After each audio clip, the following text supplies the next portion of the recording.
I hope you're having an amazing day. My name is Colin, and in this video we're going to have a look at this little gem I just discovered, Magic Craft. So this is a Guild War PvP game which I stumbled upon I think a week ago when it wasn't even launched yet. I put it on my list, I didn't review it yet, and now it's live and it actually looks like it has tremendous potential. So I will make a personal investment into this project, not super big, maybe $1,000, $2,000, see how it develops. But so far I've been quite impressed with what I've seen. Nothing in this video is financial advice, it is for entertainment purposes only. I will review for you the white paper, the game, and a full price prediction coming up in this video. If you like my content, please hit that like button and subscribe to the channel if you haven't already. I really do appreciate it. So Magic Craft, right? You can play, you can buy it, and you can review the white paper. When we open the white paper, it's not in my most favorite format. I always like to review the white papers in the PDF format. This is like with the Gitbook database, but that's doable. We're going to have a look there. They have a cool video, which I will play in a second. A lot of artwork already prepared. Then some information, and then the full team, which is quite impressive, to be fair. I didn't know that that was the team behind it. Some statistics, and it surprises me that I haven't seen this before. It just looks really, really good from what I've seen so far. So let's have a look at Magic Craft. Maybe I'm just in the unknown at the moment. So I'll start with the white paper and then walk our way through the video. Magic Craft is a massive war and conquest multiplayer crypto game launched on the Binance Smart Chain. Well, that's already one good fact. No Ethereum fees here. With an advanced guild system, taxes, and economy, your team up with other players and build clans, fight other clans on the platform. In the Magic Craft world, there are powerful castles built by the elders. Every week, your clan needs to show its valor and fight with other players' clans to conquer and gain ownership of one of the 7 castles where the king of the castle receives their taxation. All right, so probably if you then emerge victorious among other clans. I'm getting ahead of myself already. Then collect taxes in native currency known as the Magic Craft token. All right, that's cool. I like that. Each character has different traits, items, weapons, armor, spells, magic, scrolls, close attacks, and poses. You can collect these characters as you level up your game. You are free to trade these collectibles in the NFT marketplace as well as exchange it for the Magic Craft token. White paper version 1.0, September 2021. Up next, the team. Teams is probably one of the most important assets in my opinion, and I always stress that in these research reports. I don't necessarily invest into project, I invest into teams because the team makes it happen at the end of the day, not the game. You can have an amazing game and it might still fail because the team sucks. We've seen that many times before. But I feel like the team here is quite good and the project also looks quite interesting. Our team at Magic Craft aims to design in a world, blah, blah, blah, blah, blah, blah, blah. Okay, the experience, expertise, all right. Beside these experts, we also have an influencer with 10 million followers across various social media platforms, all right. This helps us gain insights of the audience, what they like, feel engaged. Okay, that makes sense.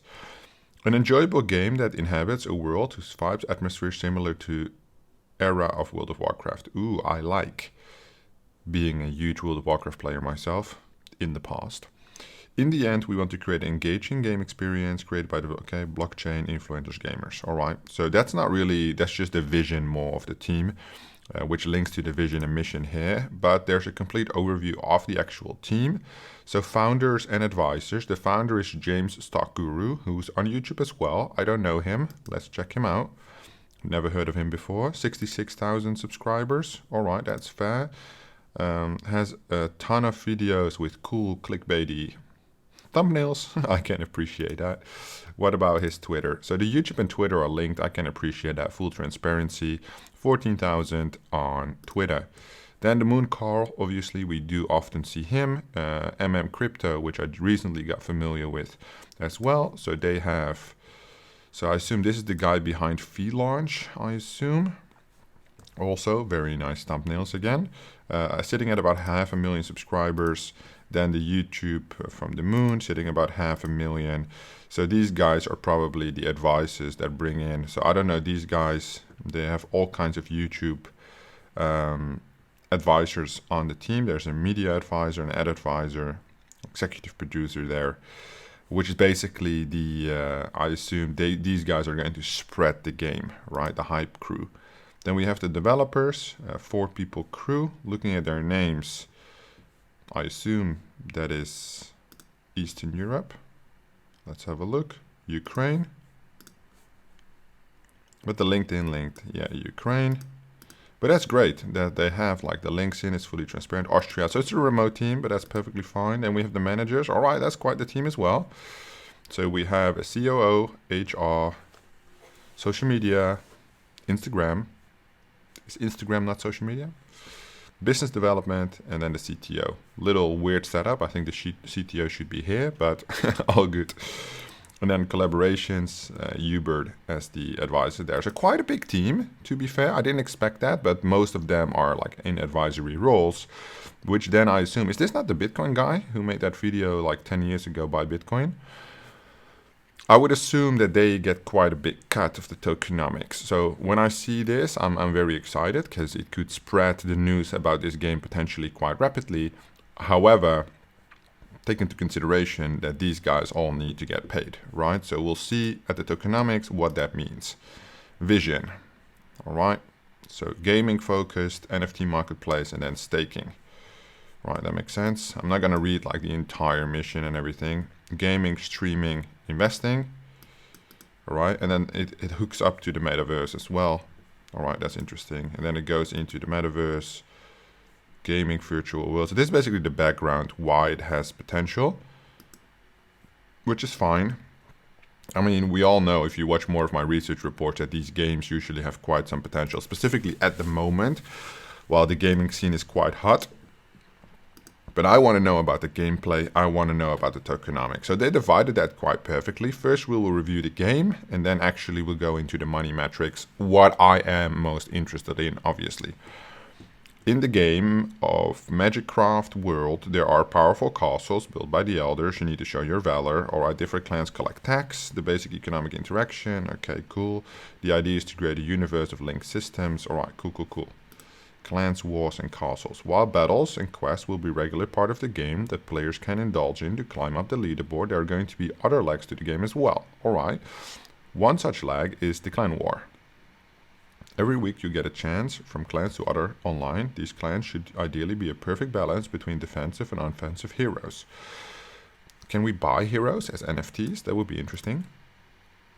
You can also have a good blend of premium heroes, free heroes. Yeah, probably the premium heroes are then for sale. And the free heroes is what you start off with. And choose different kinds of weapons. These weapons will be varying in rarity. The higher the rarity, the better the chance of you winning the war. Okay, cool.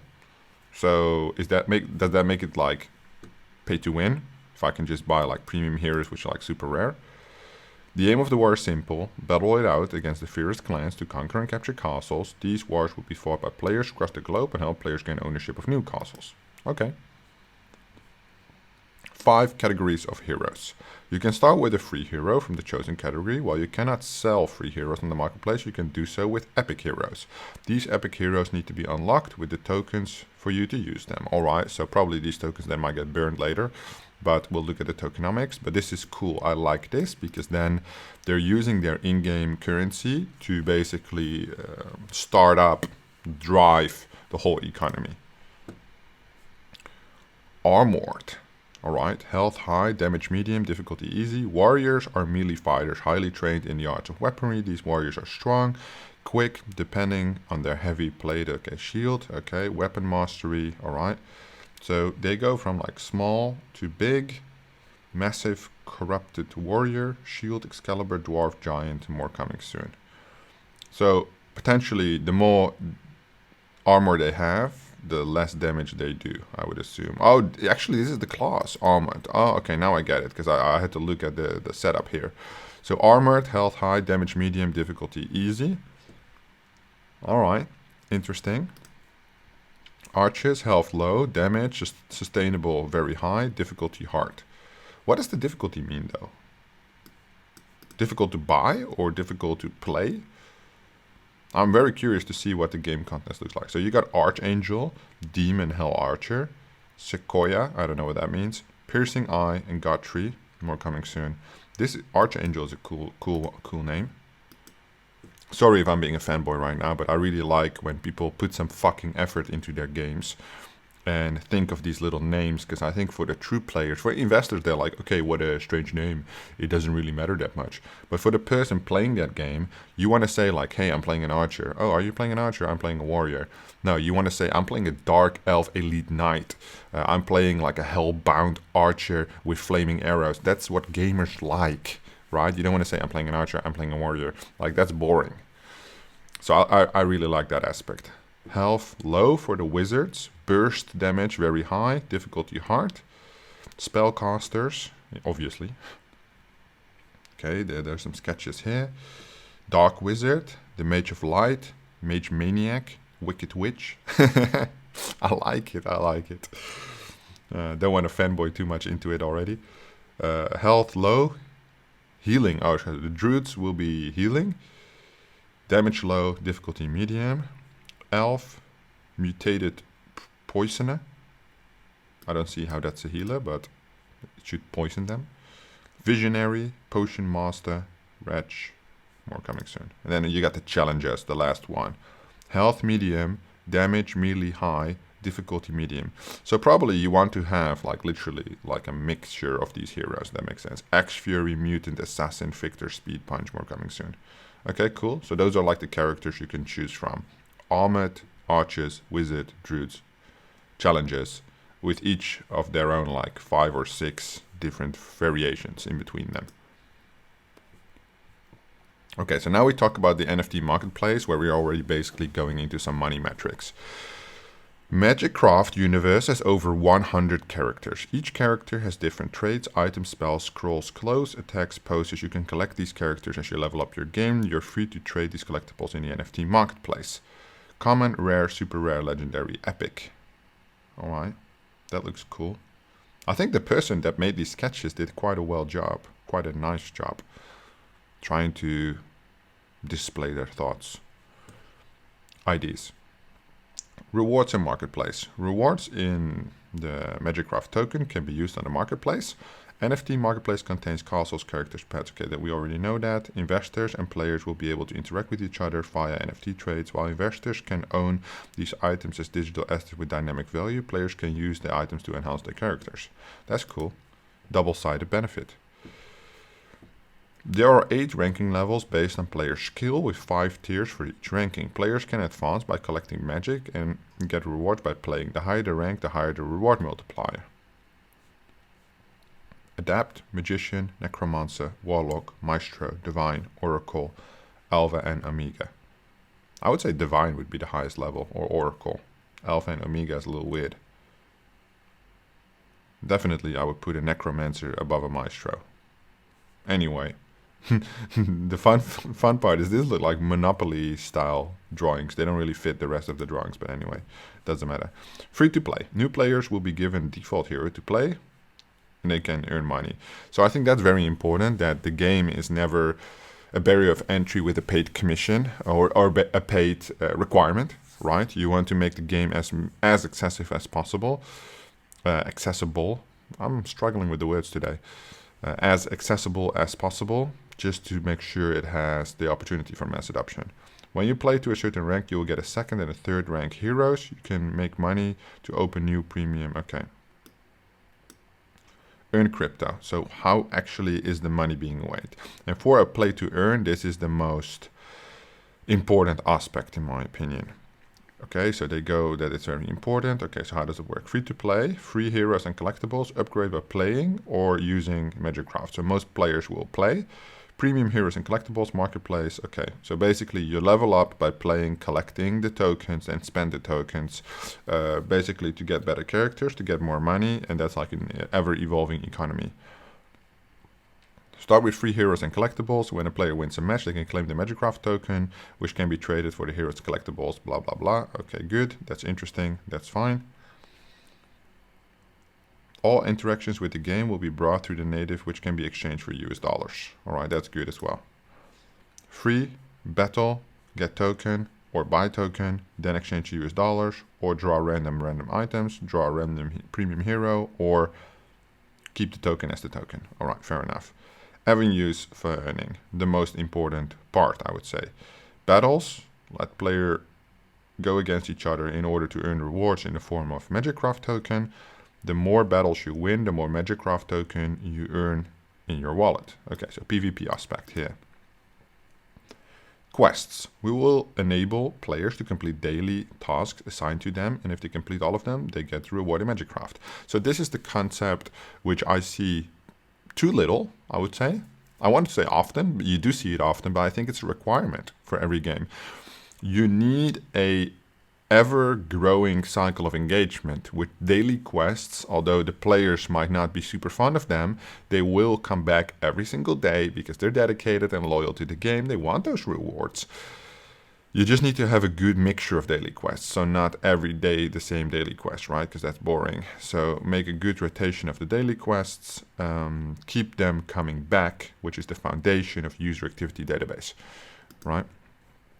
Clan Wars, Castle Wars. Okay, so we have seen this many times. Avenues for earning. Okay, second part, streaming. Features will let players broadcast their games to the community, other people, and will be rewarded. Okay, that's cool. Investments, allow NFTs enthusiasts. Okay, staking. Okay, that makes all sense. Time to get to the real stuff. Time to get to the tokenomics. Tokenomics. Okay, 2 goals, reward players, decentralization. Okay, the actual token. Here we go. We have 12% staking, 22% team, quite high. I would like to see that on 15% or less, but they have quite a big team. 6% to advisors makes sense. Normally this is below 3%.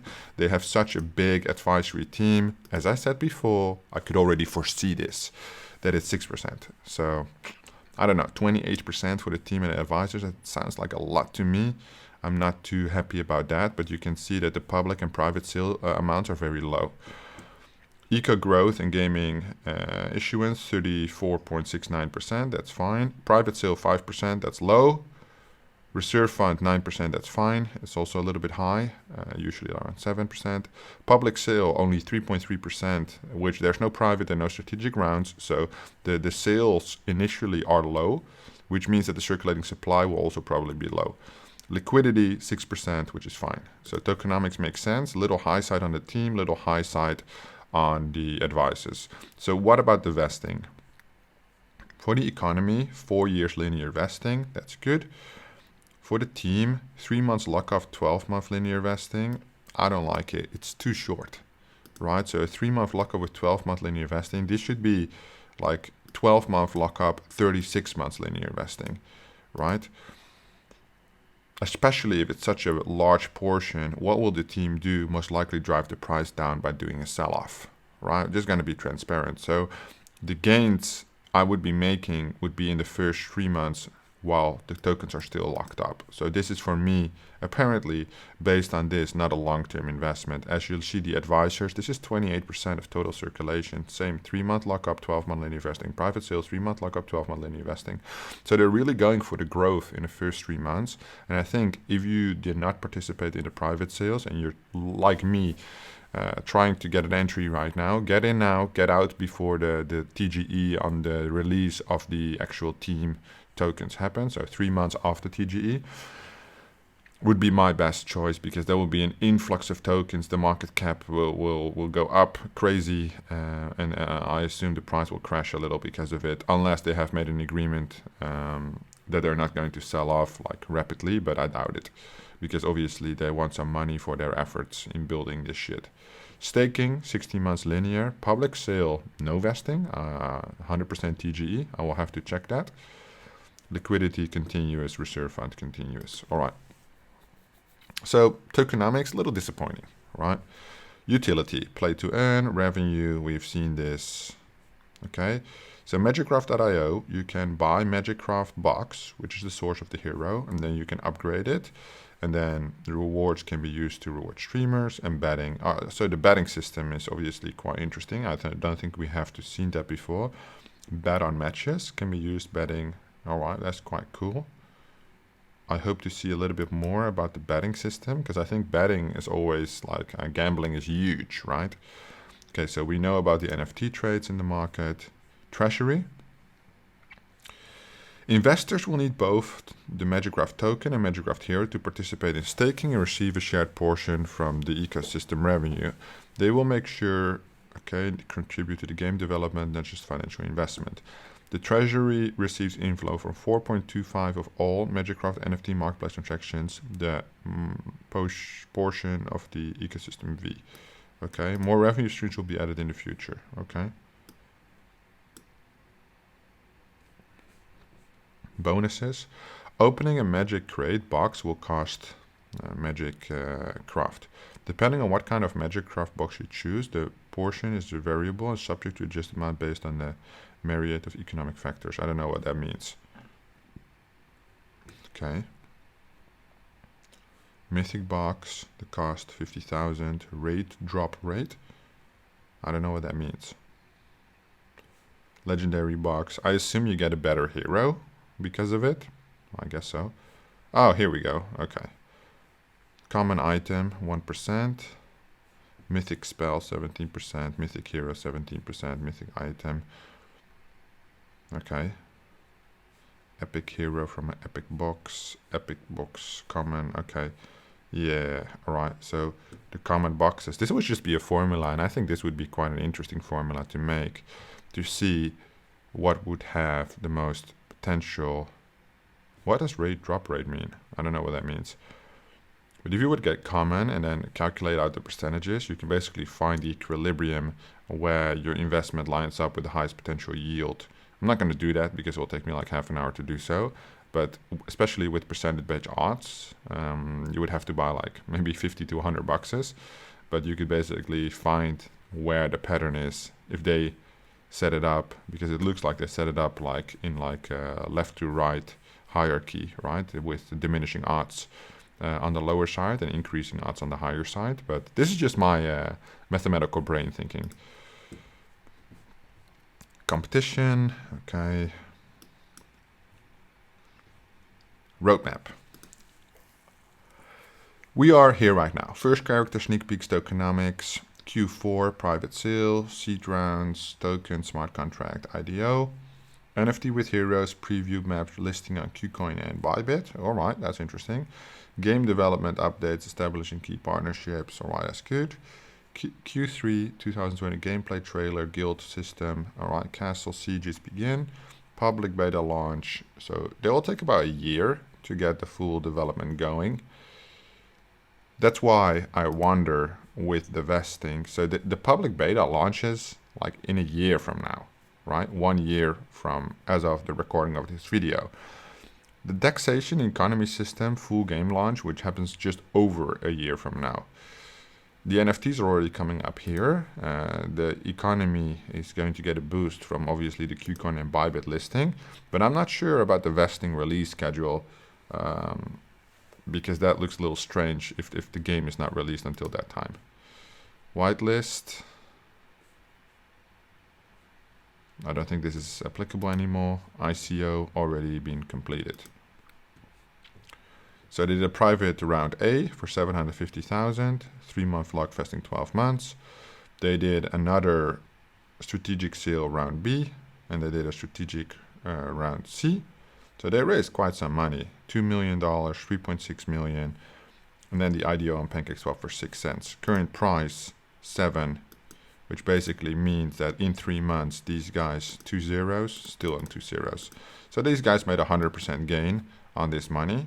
Right, so after the 3 months they're going to sell off. Like even if I would be like in a private sale with 100% gain, there would be no reason. Maybe they wait for the KuCoin listing or to give it like a little bit more of a boost.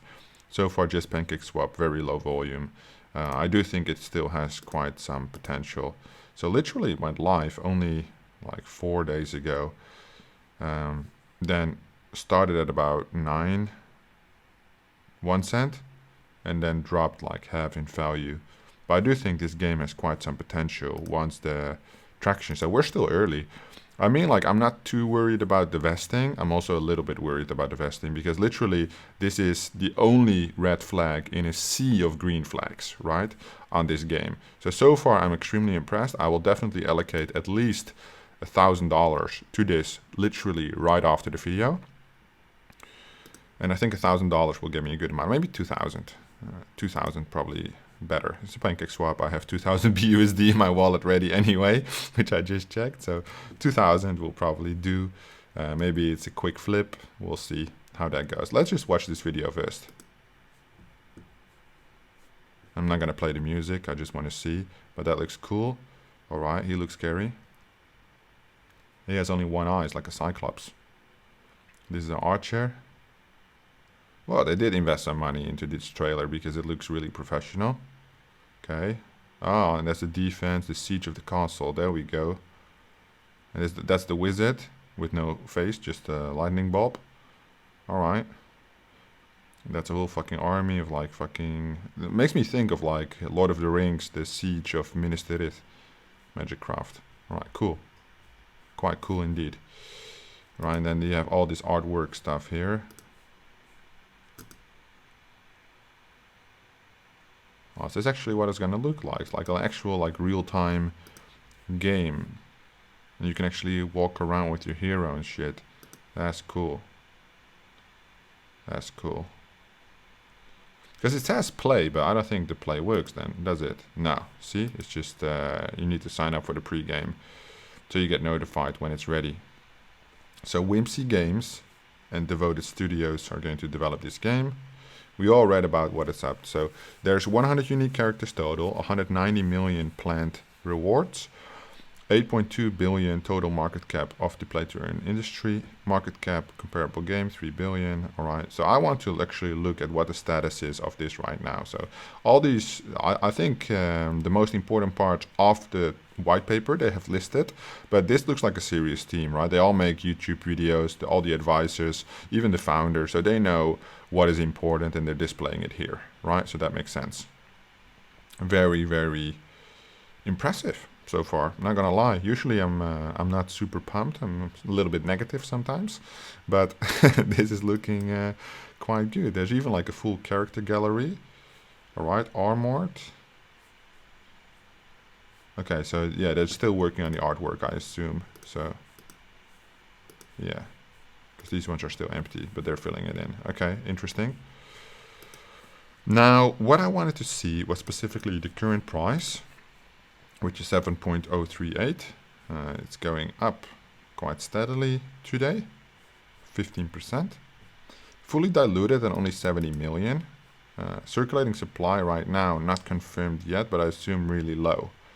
So this has, in my opinion, some very big potential. Let me see. Yesterday's volume only 500,000, so it's not even that big. Let's look at the audiences. That might be nice. Magicraft ROI, based from IDO. Let's pull this up on CryptoRank. See what that looks like.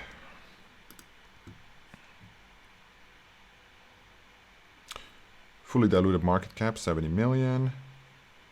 Okay, current market cap 1 million. All right, which is a lot higher than I expected it to be. But then again, for such a game, what we see currently with the games is literally on the low end, right? IDO, we're having like a 1.17 return, so there's literally so much room for growth. These guys have a little bit of a higher return, but we're only talking 2x.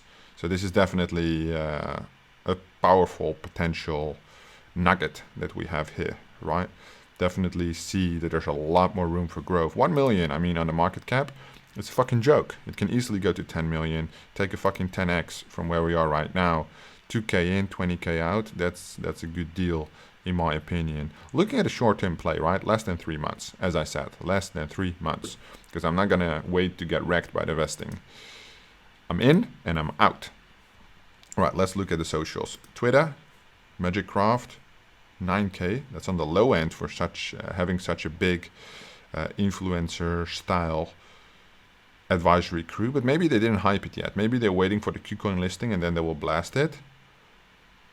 right? They are quite active though, so I can appreciate that. Well, when I say quite active, they're really active, right? So metaverse, all right, they're hanging out. Okay, yeah, so they do know how to do the engagement and stuff, obviously. Yeah, it's looking real good. Okay, just small following so far. Telegram, also small. Discord. So you can definitely tell it hasn't been hyped. It's a lot bigger, right? It's a lot bigger. You can definitely tell it hasn't been hyped by these advisory team yet. They're just advisors, but I assume they have their share of the pie. And as soon as they've spoken about it, as soon as the founder or anybody on the marketing team has this time to send out some tweets, these guys combined, as I said, have over 10 million followers. So I think they even just one tweet can like 2-3x the price. So from an investment point of view, in my opinion, and what do I really know? Not that much. I am going to make the commitment to Magicraft, push in 2000 BUSD after this recording and see how it goes. So if you like this video and this research report, please give it a thumbs up. Subscribe to the channel if you haven't already. I will make a full overview of the results of Magicraft in the near future, obviously. So if you want to see that, you gotta be subscribed. Hit that bell notification so you get notifications when I upload new videos, because I think this will, in the short term, do really well. For the price prediction, when we look at the multipliers, because obviously, because I don't have a confirmed market cap, I assume CryptoRank is correct. With 1.5% circulating supply. I'm looking at an easy, normally I would do it in Excel, but I usually do that if everything is confirmed. They might change some things, they might burn some tokens, right? So I just want to have it confirmed first. But we're looking at an easy, I would say 10, 20 million easy, right? Specifically if they send out some tweets, if they all make a video on it, whatever. So we're looking at 10 million here. There's a 12x, and right now it's at a 1.7x, right? So that would mean that the 2K already turned into 20K, but I'm looking at like 10 to 15 million in the short term. So we're looking at like a 12 to 17x. That is my price prediction. That's the floating area that I would want to be in, at least with like a 2 to 4 week hold. If you might hold longer, it depends on what the upcoming social engagement is, what the influx in the price will do, especially the KuCoin listing. So they mentioned that in Q1, they would get listed on KuCoin, right? Which is mentioned, I believe, on the roadmap. So let's go to the roadmap. Q1 listing on SEX and in the centralized exchange. In the white paper, it specifically says Bybit and KuCoin, which basically means that before the release of the vesting, 3 months, which I assume they will not wait until that last week, they will do that, which basically will bring big movement to Magicraft. So then you're probably even going to see like a 25x, like a 20 million market cap plus. Is very common for these style of games, specifically with the team behind it. I think they can pull some triggers, right? So I'm looking to turn my 2K investment into at least 4K, right? 100% ROI, very short term, 1 week, week and a half. If I decide to hold it longer, I'll probably wait for like a 20-25x on the IDO price, which is already like a little bit above. Then make like 15-20k on this flip. Magicraft solely because I really like the white paper, it's very solid, but obviously the team and the advisors around it have some influence on this market, which is also important to consider. Although the game is very far away, I just want to have their engagement before they get their vesting and potentially reduce the growth of the project. Let's just put it in nice terms. This is everything for Magicraft. I hope you enjoyed this video. Thank you so much for watching, and I will see you in the next one.